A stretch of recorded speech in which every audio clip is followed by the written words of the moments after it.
Hi guys, hope everybody's doing well. Welcome back. And in this video, as promised, I'm outlining the 4 signs of narcissistic abuse and domestic violence, and how if you are experiencing any one of these 4 signs, know that it's not you, it's them. And these are warning signs that if you get with somebody that you start recognizing some of these signs, run. Run. Don't stick around. Don't try to build a relationship with them. Run. Because these 4 signs are typical of narcissistic abuse and domestic violence abuse. So narcissistic abuse is a form of emotional and psychological abuse commonly found in domestic violence relationships. But its primary purpose is to gain power and maintain control. Slowly breaks down a victim's confidence and independence. Now, unlike physical abuse, these tactics often leave no visible injuries, making them difficult for others to recognize. However, the emotional damage can be just as devastating.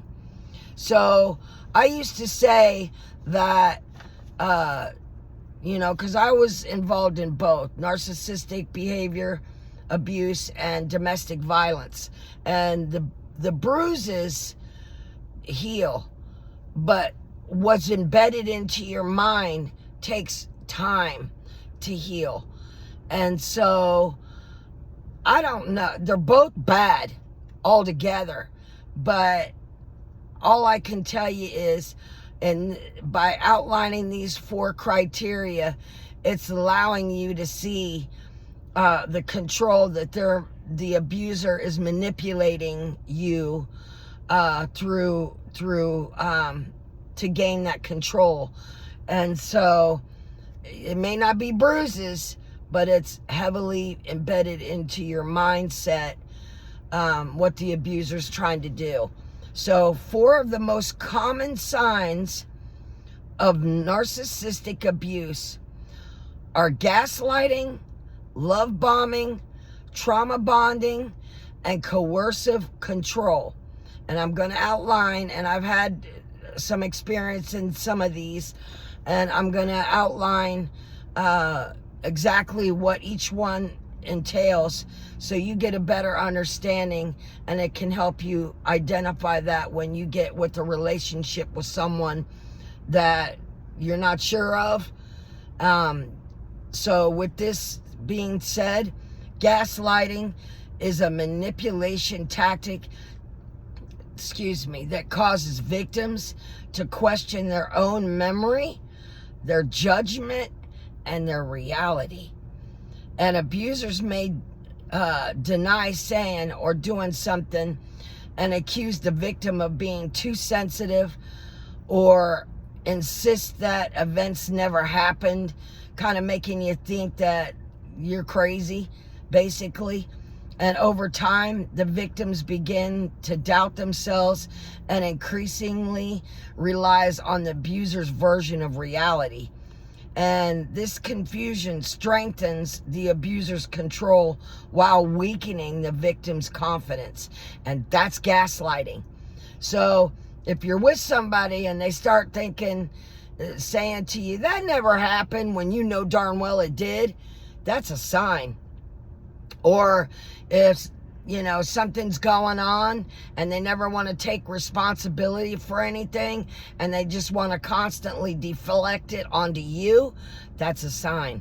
So please be aware of what gaslighting is. If you need to rewind this video, please do. And it outlines pretty much basically what I just said. The next one is love bombing. Love bombing often occurs at the beginning of an abusive relationship. The abuser overwhelms the victim with excessive affection, attention, compliments, gifts, promises of a perfect future.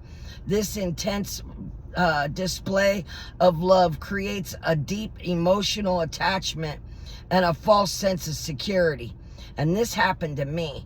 I got love bombed, and the doors opening, and sent me flowers and told me how pretty I was, and just on and on and on. And then once you take that step of being committed to them, it changes. It did for me.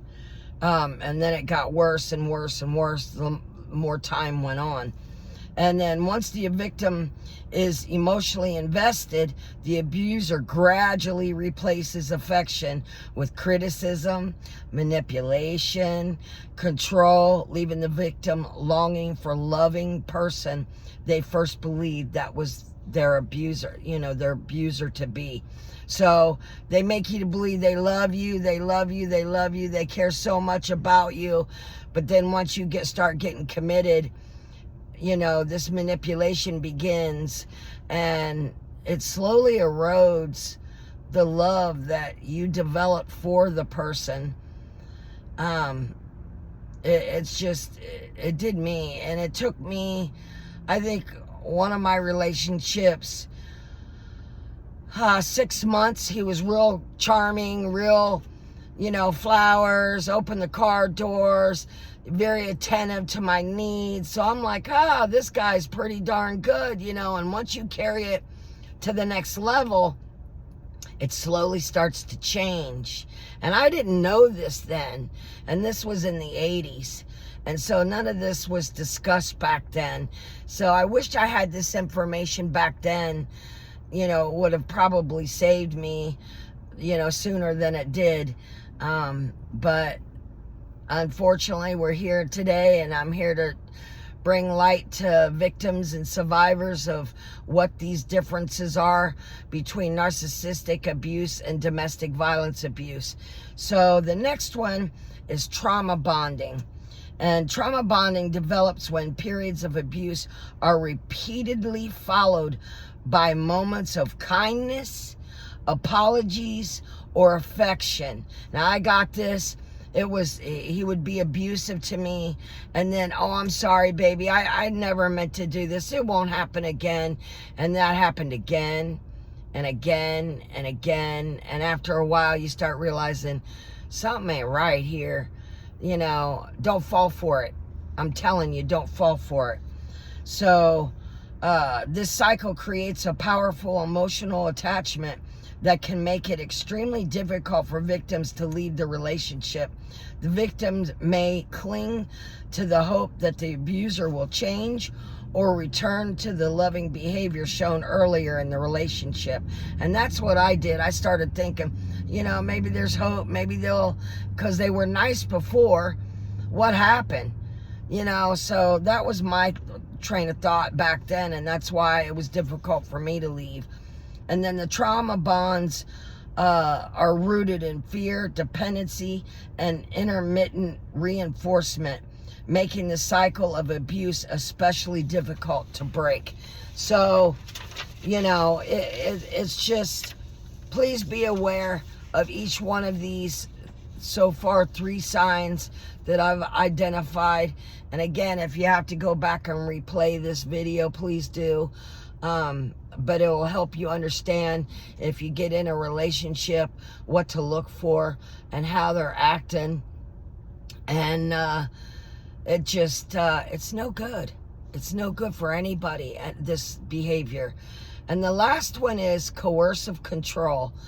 Coercive control is an ongoing pattern of behaviors designed to dominate nearly every aspect of the victim's life.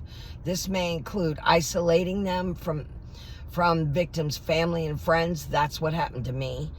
Monitoring phone calls or social media, controlling finances, making it difficult for you to go anywhere because you don't have the money, making threats, humiliating the victim, or restricting their freedom.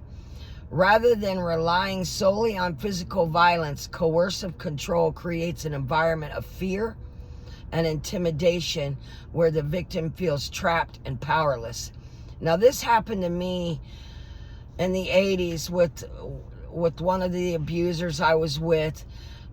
He was a Vietnam vet, and every time he started drinking, he started having flashbacks and thinking he was back in the Vietnam War. And he would take his shotgun, because he liked to deer hunt and all that. He would take his shotgun and aim it at me. And if I moved, I would always be in fear that he would shoot me, thinking I was a Vietnam person. And we got counseling, and I didn't know what Vietnam syndrome was until the psychologist explained it to me. And it's dangerous. It's very dangerous. And I had to endure that. So I broke free from it. I'm free. And I reconditioned my mindset back. And you can too. But recognizing these 4 warning signs, it's essential for understanding narcissistic behavior and domestic violence. Awareness empowers survivors to identify unhealthy behaviors, seek support, and begin the journey towards healing.